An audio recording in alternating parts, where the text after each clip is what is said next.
अनंतकोटि ब्रह्मांड नायक राजाधिराज सच्चिदानंद सद्गुरु श्री ब्रह्म चैतन्य महाराज की जय। श्री राम समर्थ। 2 दिसंबर। अखंड नामस्मरण में रहना ही उपासना है।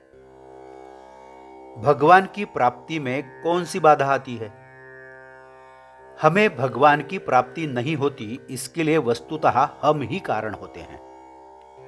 हम लोगों को इसके लिए दोष देते हैं, किंतु थोड़ा विचार करने पर हमारी समझ में आएगा कि भगवान की प्राप्ति में अन्य लोग बाधा नहीं, बल्कि हम ही बाधा होते हैं।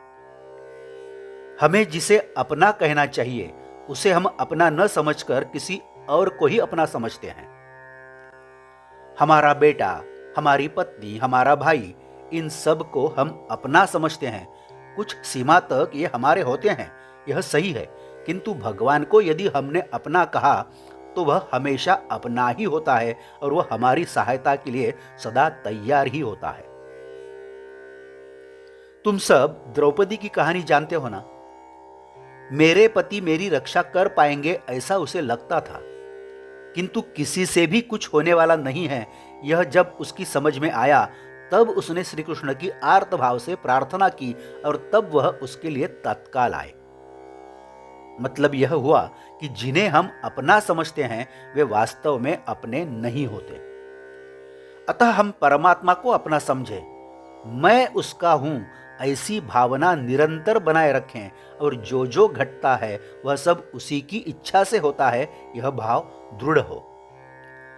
ऐसी भावना दृढ़ होने के लिए उसकी उपासना करनी चाहिए। उपासना का मतलब क्या है? हम भगवान के हैं और हम सदा उसी के समीप हैं, ऐसा लगना। ऐसा लगने के लिए हमें उसके नामस्मरण में रहना चाहिए। हम उसका सदा नामस्मरण करते हैं तो वह हमारे पास निरंतर रहता है। जब तुम किसी का नाम कहते हो तब उसकी मूर्ति तुम्हारे ध्यान में आती है। उसकी मूर्ति वह सामने न होते हुए भी तुम्हें ध्यान में दिखाई देती है। उसी प्रकार भगवान का नामस्मरण करने पर वह तुम्हारे पास ही होता है। यदि पूछा जाए कि भगवान कैसा है, तो क्या तुम कह पाओगे? भगवान श्री कृष्ण ने स्वयं कहा है कि वह नाम में है, नाम ही उसका रूप है। अतः नाम स्मरण करने पर भगवान को तुम्हारे पास आना ही पड़ता है। नाम स्मरण कैसे किया जाए? समर्थ रामदास स्वामी ने कहा है, यदि आदमी कुछ भी नहीं करे और वाणी से केवल राम नाम जपता रहे तो भी चक्रपाणी यानी भगवान को संतोष होगा और वह भक्त को संभालेगा। हम राम नाम जपते समय क्या कुछ भी नहीं करते? हम उस वक्त गृहस्थी की चिंता करते ही है ना। मतलब कि उस वक्त हम अपना अहंकार अलग रखकर नामस्मरण करते रहते हैं ना। अहंकार के बिना जो नामस्मरण करता है उसी को भगवान संभालते हैं, और इस भावना से जो स्वस्थ चित्त रहता है भगवान उसका जीवन निर्वाह करता है।